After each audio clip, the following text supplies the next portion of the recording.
I've had as much fun with AI as I have in the last month playing with these tools that are coming out right now. People are going to be very addicted to these things. Right. All the tools are getting better too.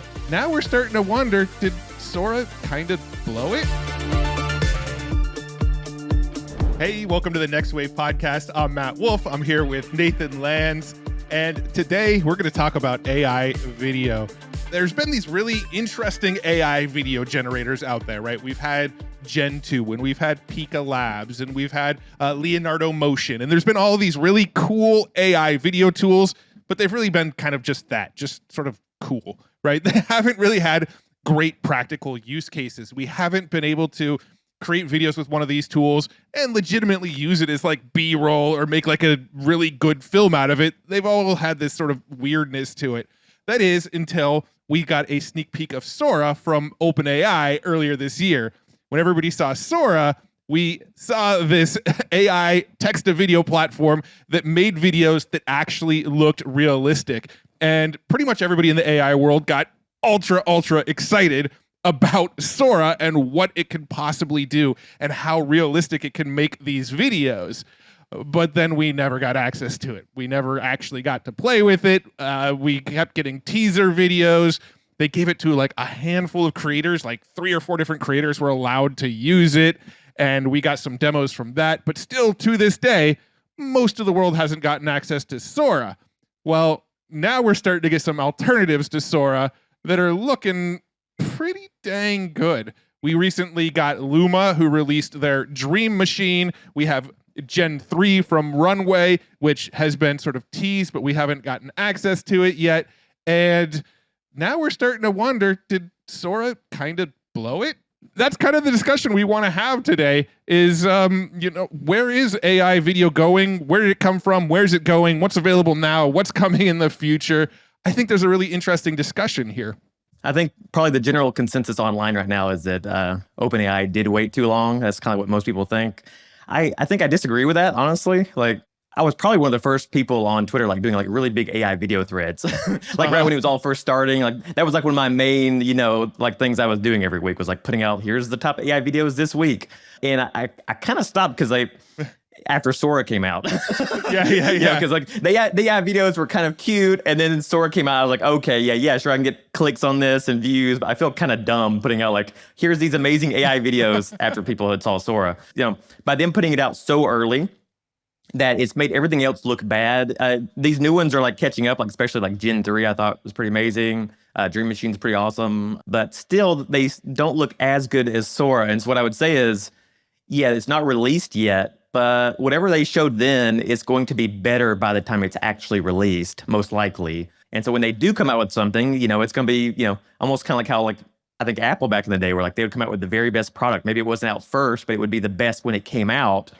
No one's actually found real use with AI video yet. And it feels like Sora is most likely when it actually comes out, it'll be the first one that will have real use. And that's why they've talked with Hollywood and other, they've been talking to major studios apparently. Right now, the main players are Sora, OpenAI, Sora, as well as probably Gen 3, because Gen 3 also, it looks like it's just barely behind Sora. Yeah, no, it's funny you say that because I used to make a lot of YouTube videos about, man, look how far AI video is coming, right? And I would show off how much better Pika Labs has gotten or how much better Runway Gen 2 has gotten. And then we had Stable Video Diffusion, and there was all these different AI video models that came out, but they were all they had weirdness to them, right?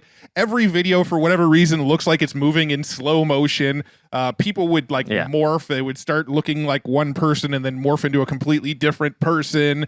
All the AI video models I've seen so far still really suck at hands, right? So there was all of these video tools that were kind of cool, but then the OpenAI went and showed off Sora, and now I was like, okay, well, they just raised the bar of what AI coolness looks like. So now anything I ever show off in a YouTube video that is me trying to say, look at this cool new AI video tool, looks lame compared to Sora. So I kind of stopped making those kind of videos. But now I'm making them again because we're starting to see Gen 3. We're starting to see Luma's Dream Machine. We're seeing these other tools pop up now.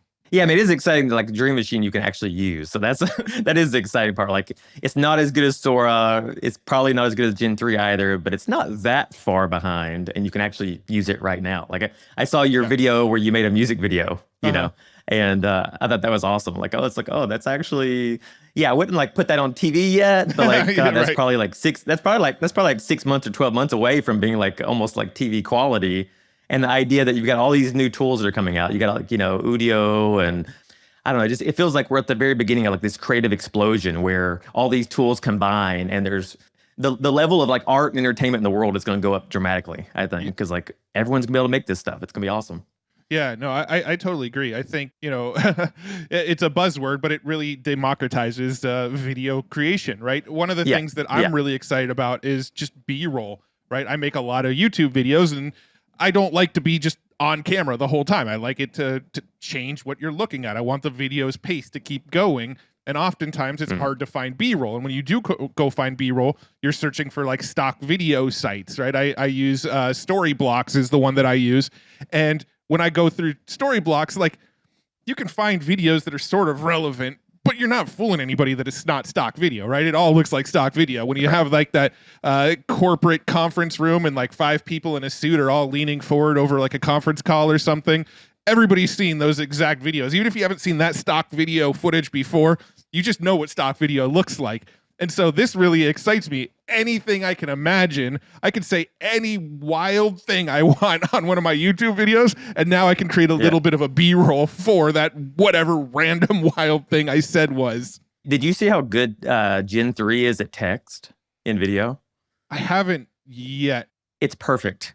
It's I'm perfect. actually at Augmented World Expo right now as we're recording this, and a lot of these tools and announcements are dropping while I'm at this event. So I haven't actually Okay, so been seeing as many of the demos, but I yeah, will say about the Luma Dream Machine is that it's yeah, really really good when you start with an image and you turn that image into a video. But if you go in there and you yeah. enter a text prompt and try to generate a video from a text prompt, That's what I did. it's not great. Yeah. So Gen 3, the CEO, he's the CEO of Runway. He's been showing clips on Twitter, and I Mhm. saw one yesterday. He showed like 5 in a row of like text, like you write out your name, Mr. eFlow, or you write out the Oh, next you mean like wave, text on or screen? lore. Okay. Text on screen is perfect in Gen 3. I mean, to the point it's like crazy. Like, okay, you type in something and you want to be talking about time and you want it to have sand coming down, or you want the words to come fly out of something and all of a sudden there's sand dripping down. Perfect. I had another one where like the words actually were like being like dragged through a jungle and they were made of dirt and then they popped up. Like anything you want to do with text, like for like advertisements or B-roll or like intros to a show, that's already very, very good now. I was kind of surprised. Like I want to type in lore and see what pops up when you do that. Yeah, no, that's awesome. Because I mean, even most of the text to Yeah. image generators still struggle with getting the text in the image for the most part. So to actually Yeah. know that we're getting like a video one that can do that as well is pretty crazy.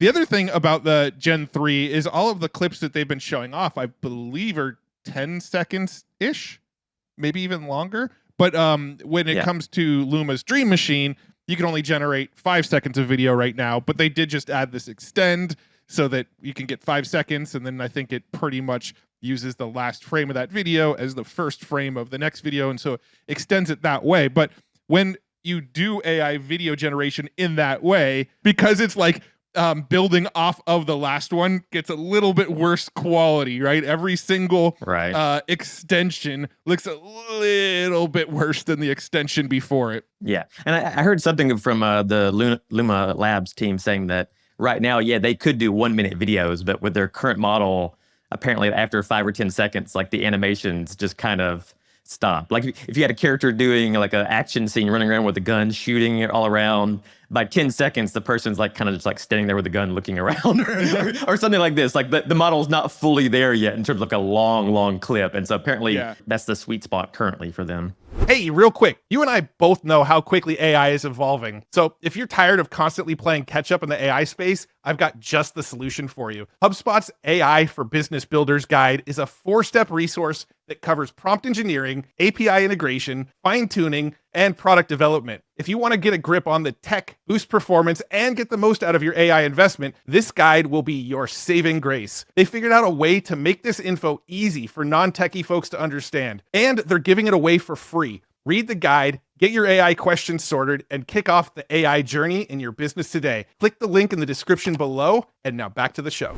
Yeah, and the other thing that I hear about Gen 3 is it's really fast, right? I think I saw Cristobal post something on Twitter about how like it generates in about 45 seconds, where I don't know how much you've played around with Luma Dream Machine, but you have to wait in a queue, and then once you get through that queue, then it takes 2 minutes to generate, minimum 2 minutes. I've actually found it's probably closer to like 3 minutes. But the very first time I ever used Luma's Dream Machine, I logged in, tried to generate a video from it, and it took 7 hours in queue before that 3-minute generation happened. So I actually typed in my prompt, and I had it open thinking, oh, it's going to generate anytime now. And eventually I just like walked away and went and ate dinner and probably like watched a movie with my family and then came back and it was still in queue.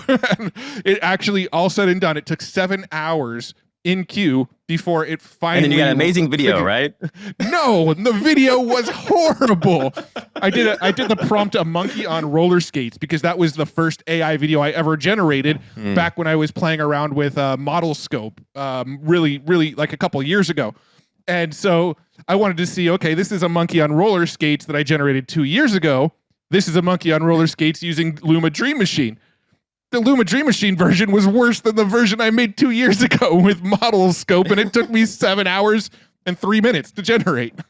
And I mean, there's actually other video generators too that a lot of people have been comparing to Sora. There was that Kling that came out of China, but you had to have a Chinese phone number to use it. Although I did hear some people just entered their like US number and they got access anyway. I haven't attempted yet. I don't know though. Nothing that I've seen from Kling makes me go like, oh, this is Sora level. Like, I don't know. It just, to me, I never saw anything that went, that's on the same level as this stuff. But I have seen stuff come out of Luma's Dream Machine. I have seen some of the Gen 3 videos where I'm like, that looks pretty damn close, especially when you start with like a realistic looking image or even a real image in Luma and have it animated. It's actually pretty dang good looking.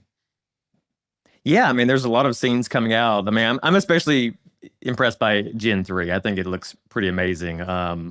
Like there's parts where you can see like if it was higher resolution, it's not at high enough resolution yet, it would already be good enough to put in as like B-roll in like major films.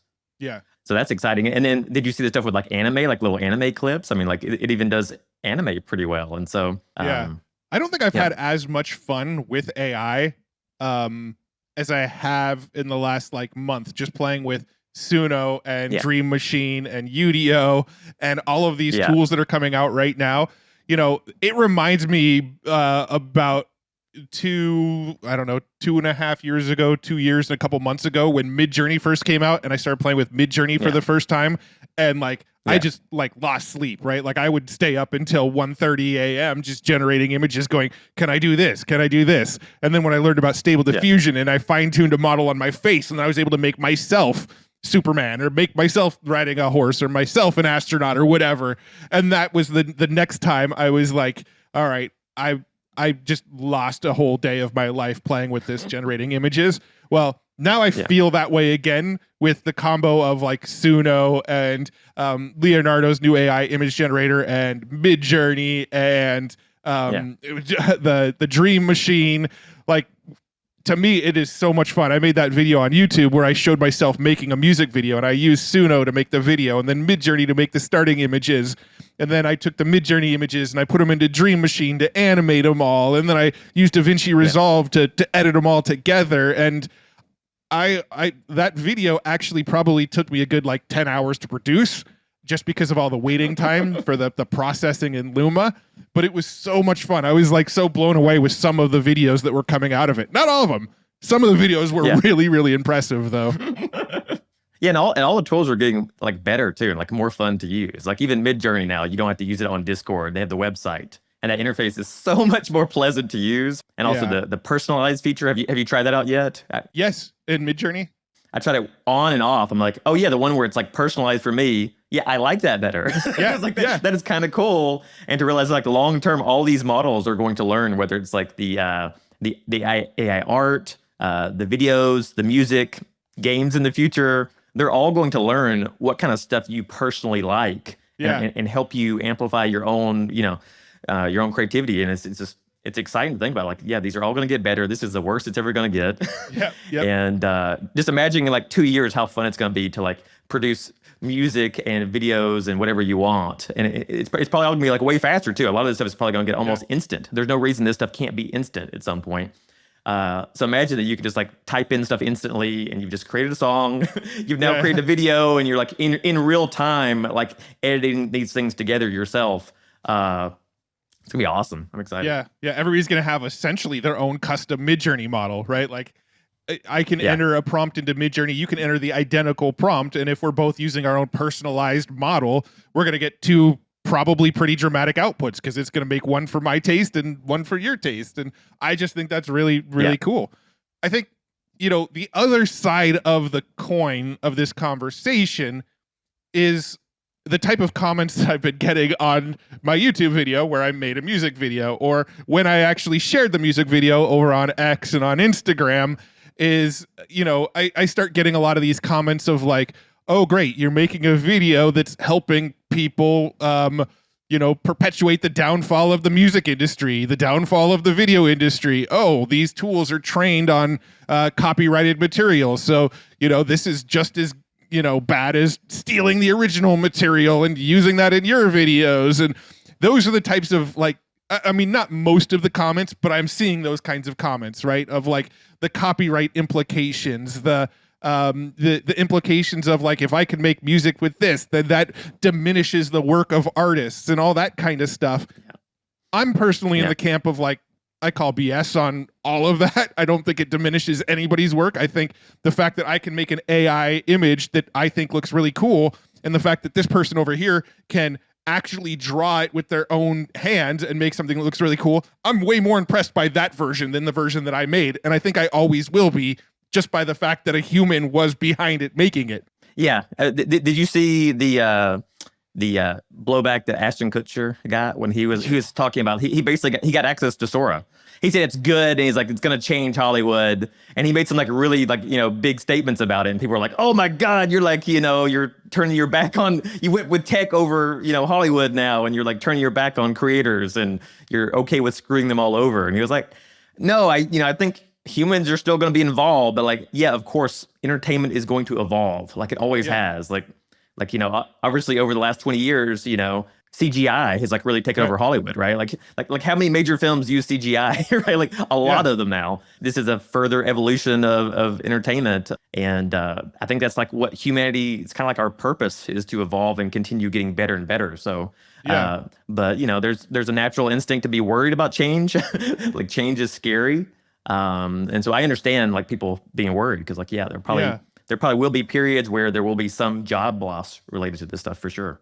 Yeah, and I mean, George Lucas, he was asked what he thought about all this AI stuff, right? And his response was essentially, well, it's all inevitable. It's going to happen anyway. Just like we were doing everything with practical effects, and then we got computer graphics, and we started doing everything with CG, and now we've got AI, and so like his sort of analogy was like when cars started to come out.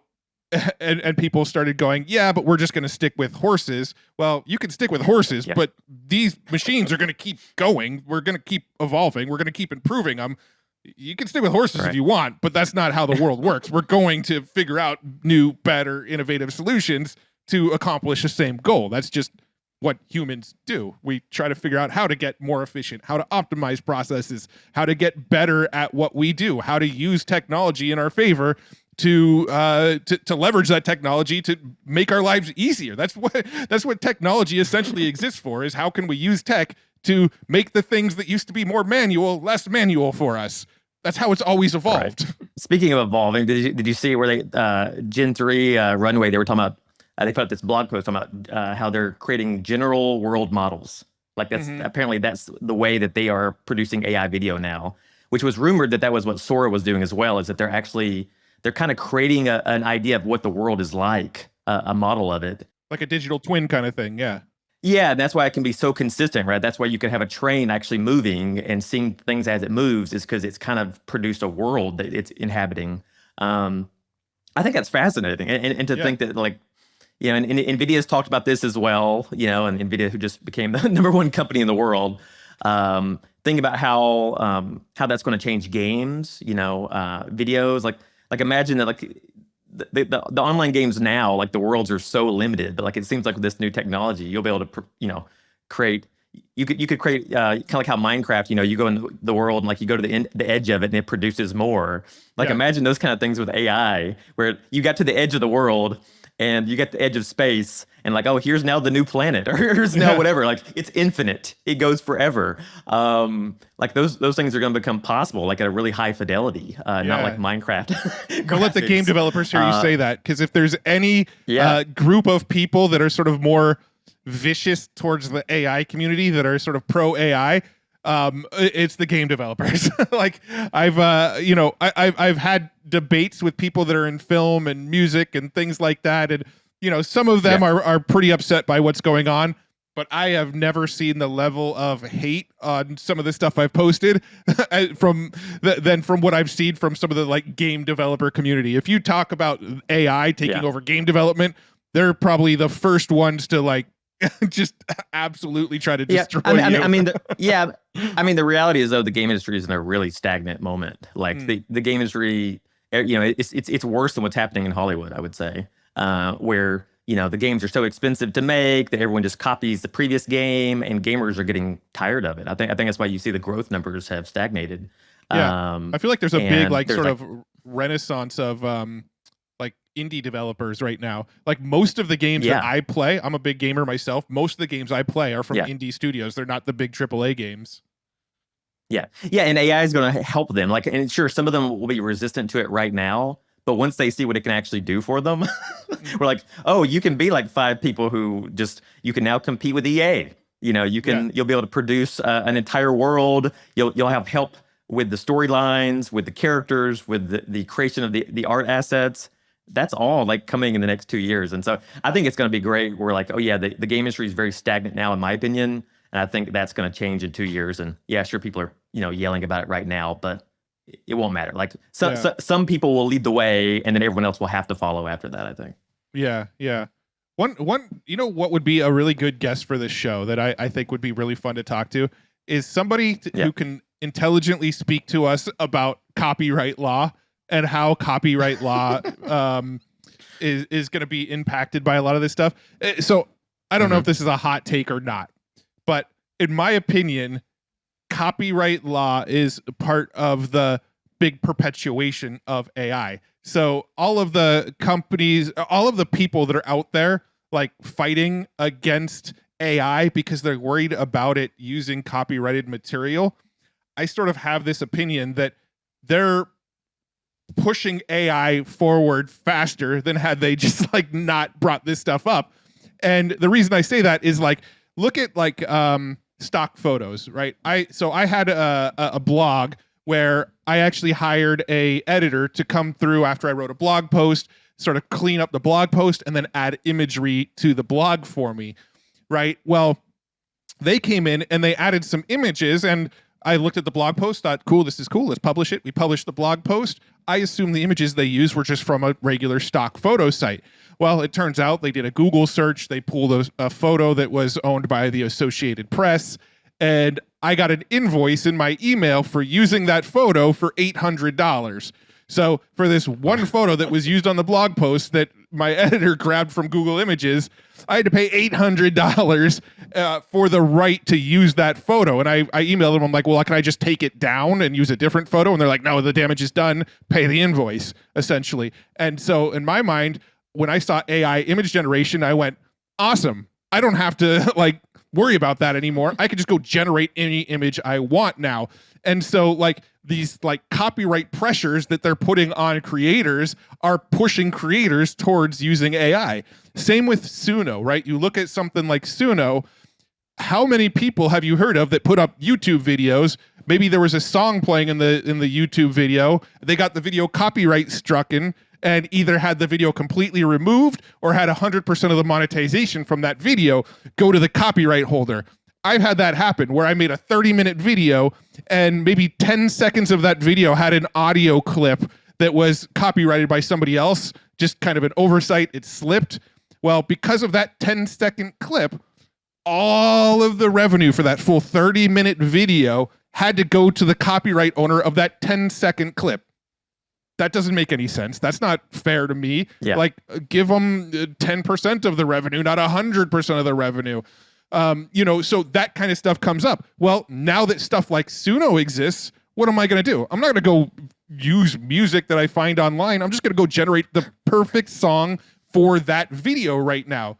However, had copyright law been a little bit different and creators were allowed to, use some images they find online or use some music that they find online in their videos without worried about like it affecting their livelihood, I don't think people would be jumping to go and generate music with Suno or jumping to generate images with Midjourney as part of their content as quickly because they can just use content and stuff that was created by other people.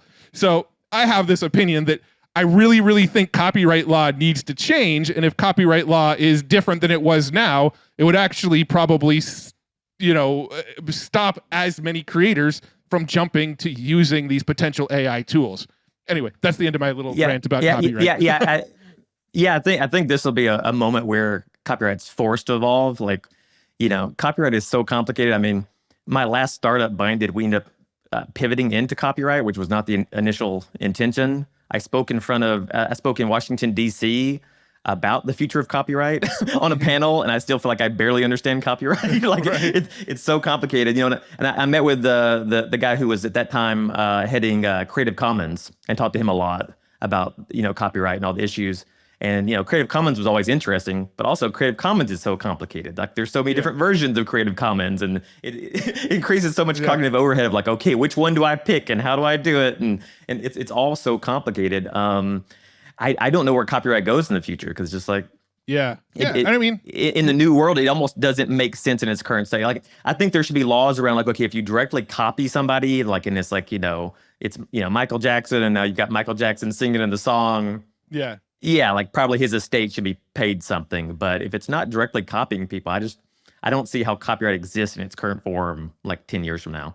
Yeah. I don't know the solution either, right? Like I do think that people that spend the time to create the art, people that spend the time to make the music, to generate the stock video, to take the photos, I think they should be compensated for the work they're doing. I do think that's important, and I don't know how that works. I mean, right now, copyright is just kind of the best solution they got, but I don't think it is the final solution. I don't think it's I think the way copyright works and the way that companies are going and sort of slapping down creators for using the content is it's not helpful to their cause in the long run, right? I think that's sort of my opinion on it, right? Like you look at like TikTok, and what was the company that took all of their music off of TikTok for a little while, and now it's back on, but like you couldn't use Taylor Swift's music, and there's like all these artists that you couldn't use on TikTok because the deal with this music company and TikTok fell through. I don't know if you remember that a couple months ago. What ended up happening was a lot of the artists that were on this record label, they got a ton of exposure because content creators were using their music in their TikTok videos. And like there's bands like AJR, who I'm actually a big fan of AJR. They actually credit a lot of their fame and their success and their music blowing up to the fact that TikTokers were using their music on their little clips and things. So people heard the songs in the TikToks.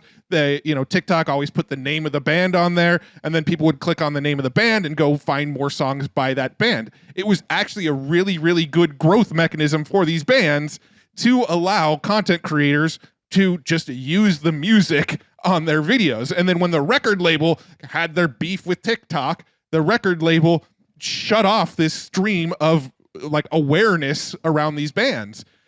It just doesn't make sense to me. Like the way copyright works right now just doesn't make sense. Let content creators use it and let it be an exposure mechanism for these things. I mean, so I saw an article yesterday saying that Perplexity is trying to figure out some kind of deal with publishers to pay them. And I think that could make sense when like you're directly citing something like, okay, yeah, this is directly from this article and that's where we got the information from. And now I'm doing some kind of payment or revenue share deal for something that's that clear. But with art, it's way more complicated because it's just like artists have always went to like art museums and things like that to get inspired. That's what that's what the AI art models are doing. They are not copying the art. Music too. They are getting inspired by it. And so I think it's different. And it's I don't see how you ever properly reward those people for having created that the same way you don't pay, if you got inspired by going to an art museum, you don't go back and pay, some famous artist, right? Well, I mean, I feel like music's even muddier, right? Because you have bands that go and sample other bands, right? So like, you know, Run DMC goes and samples Aerosmith for, Walk This Way, right? You get stuff like that. And now you've got multiple artists in the mix. And, it's just... the waters are really muddy, and I feel like I've beaten this horse to death. I think you and I are both on the same page here of like, like we understand why copyright exists. We understand that creators need to get paid for what they're creating. It just needs to be rethought somehow. A lot of things about I'm pro capitalism, but like the whole system is probably gonna have to be rethought at some point. Like a lot of things stop making sense in the next 10 years. As things become more and more abundant, and there's less scarcity, especially like with robots. Like you combine AI and robots, and a lot of things have to change. Like a lot of things. So, I'm excited for the robot. Talked about that last week. I'm excited about the robot K-pop bands. Right, you get like 5 robots that can all sing, and you teach them dance moves, and you put them on stage. And now people are gonna go watch these, and then they can just like clone those robots. And then it's like the Blue Man Group, right? Like the Blue Man Group can do multiple tours at the same time because it doesn't have to be the same Blue Men at every single group, right? Like, are we gonna? Is that the future of like music entertainment? We're gonna see like K-pop robots singing on stage, but they could be doing multiple tours at the same time.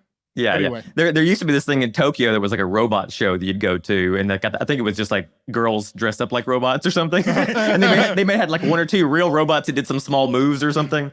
Unfortunately, they stopped doing that, but that used to be a huge tourist attraction. Yeah, I think in the future, people are gonna not have to work as many hours because AI is just going to make people so much more efficient. And you combine that with all these new technologies, we're going to have some really amazing live experiences and music and robots and everything you can imagine. It's going to be, a lot of people are so scared of this, and I'm like, imagine where we're going to be in 10 years. It's going to be fun. Like the world's going to look way different than now. Stuff out of movies is going to be becoming real. It's a very exciting time to be alive. Like, at least for me, it's hard to get me excited about things that like regular day-to-day things. Right. I find pretty mundane. And so I'm like, for the world to change more, that sounds great. Things will, I'll be excited to wake up every day. That's awesome. Yeah. I think, it's going to be exciting. It's going to be fun. I'm loving all the latest AI video, AI audio, AI image tech. I love seeing it progress. But at the same time, I still love real art. Like I still love going to shows and watching bands play in concert. I still love making my own music with a real guitar and, and actually playing something that I'm proud of. I like looking at art that I know was painted by hand with oil paintings, or watching a video or going to the theater and watching a movie that I know took, 2 years to produce. To me, I don't really see AI eliminating that stuff, which is what I feel like most people are scared of. I think more likely we're going to see AI sort of cut down the process of, maybe some of the small B-roll they use in videos, or to like fill in the backgrounds of videos with like fake actors, right? Like I think the people that are really in trouble in Hollywood are probably like the extras, if I'm being honest, right? Like you have like a scene with a big crowd. Well, with AI now, I mean, really, just with visual effects in general, this doesn't even require AI, but with visual effects in general, you can have just that front row of people be real people, and then everybody behind them all be generated with AI. You don't need to fill in with extras, right? So I think that's probably going to be the most affected group in Hollywood. But overall, I think we're going to see some big change. I have no clue what it's going to look like, but I think it's going to be fun to continue to have conversations about it. I kind of think it may be more extreme than what you just said. I mean, I kind of think that you may replace all actors at some point, and the humans do become more the niche product. But I don't know, right? Like it may be like, people read books, but how many more people watch movies? And like the AI stuff might become more like the movies, and the human stuff maybe more like the books, where people, some people enjoy that, but a lot of other people don't care. So I agree and I disagree. I agree that I think they will be able to make full movies without actors. It'll be like they can AI generate it, but I think it's going to be like a genre, right? I think you look at like Disney movies, right? For the longest time, you had all of the Disney movies that were drawn by hand and animated the old-fashioned way, and then Pixar came along, and then we got this like 3D style of movies. Well, Disney didn't like ditch the old style of movies and only make the 3D Pixar style movies, right? They still made Frozen and Moana and all these other movies long after Pixar came out. I think it's just going to be a different style of movie. I think people might go to like creators will make movies and it'll be a big deal with the fact that they use like AI for it, and there'll be like its own genre of like movies that used AI actors, but I still think people are going to want to go and see talented actors act out their craft. I still think that's going to always exist. I don't think AI is ever going to completely replace it to a point where Hollywood is only making AI generated stuff. I don't see that happening. I think humans like watching other humans too much. Yeah, I agree. I just don't know what piece of the pie that's going to be. Like, I don't know if it's going to be like, they want to see humans, but how many people is that? Like, is it like 5% of the market wants to see humans, or is it like 90%? I'm not sure yet. Yeah, which is why I think it'll be like its own genre. I think you got people that'll just refuse to see it. Like, I don't really go and watch rom-coms in the theater, right? But that doesn't mean there's not a market for them, right? So I think I just think it'll find its own market. I mean, right now they've already done like screenings of AI films in theaters and stuff. And to be honest, I love AI. I don't really have any desire to go and sit through a fully AI generated movie right now. I just don't. The tech isn't good enough that I'm for me to be that excited about sitting through that. Show me something that's really impressive in 2 or 3 minutes and I'm good. I don't need to sit through an hour and a half movie. Yeah, I'm really excited for the idea of like, movies where it's almost like when I was young, I would read those books, where you can like make choices, the choose your own adventure stuff. Did you see that? And then Netflix did that with that, what was it, Bandersnatch or whatever it was called, which was a cool experiment. I'm sure it was really hard for them to do. I'm sure the cost to produce that was quite high, and that's probably why they didn't continue doing it. But like with AI, you're going to be able to do that kind of stuff. And I think that's going to be a huge genre. It's like you're watching the movie and it's like, oh, something just happened. And I want to do this. And now it generates it. And when it gets to the point where it's actually the quality is good enough where it's like, okay, it's 99% as good as a Hollywood movie. That's going to be so fun. Like, oh yeah, I want the character to go. I want him to go pick up a bottle on the bar and smash it or something. Whatever crazy thing I want to see happen, just to be able to like say that out and then it happens. That's going to be so fun. Yeah, it is. And the cool thing about that I think the movie studios will absolutely love is the replay value of that content is huge, because every single time you watch that film, it's gonna be different, right? Like that's where I think gaming is going too. We've talked about this in the past too. I think gaming, all the dialogue in gaming eventually is going to be generative. They're going to have guidelines they need to stay within so they don't sort of spoil the rest of the game or anything for you, right? You can't go to a character and say, hey, how does the game end? And it just tells you because it's trained in the LLM, right? Like it's got to have some sort of guidelines. But I think gaming and the sort of choose your own adventure content on Netflix, I think both of those kinds of things are inevitable, because for the studios that create it, it just like infinitely cranked up the replay value, the rewatch value of that content. Yeah, if I think of it like I've mentioned it before, but like Baldur's Gate 3, massive world with like a huge story, and the characters are super interesting, and you can make all these different choices. But in reality, the story is kind of mediocre. It's not great. Like some of the Dungeons and Dragons stories are like, they're okay. Like the world's awesome, and so like I'm like, For sure, AI can probably do as good of a job on the story. And if you could just create a new world every time, like being able to type that in and then it just produces all that, that is going to be, people are going to be very addicted to these things. Yeah. Well, I mean, you already have so many games right now that are already, procedurally generated, right? Where the story doesn't really revolve around the world that you're in because the world's different every time, right? Minecraft, Valheim, Fortnite, like some of the most popular games in the world are procedurally generated, where every time you get dropped into a level, it's, following a set of guidelines, but that level is a completely different level that most likely nobody else has seen before. And I think AI is just going and that is what increases the replay value of a lot of these open world survival games is every time you play it, it's a totally different game than the last time you played it. AI just amplifies that, in my opinion. Yeah, big time. So yeah, it's going to be really exciting times. We're both excited to see how it plays out, and we're going to keep on making videos and podcasts and sharing the journey and showing what we're finding. So make sure that you like this video if you found it helpful. Subscribe to this channel if you aren't already, because we have some amazing guests coming up and a lot more fun, interesting discussions like this.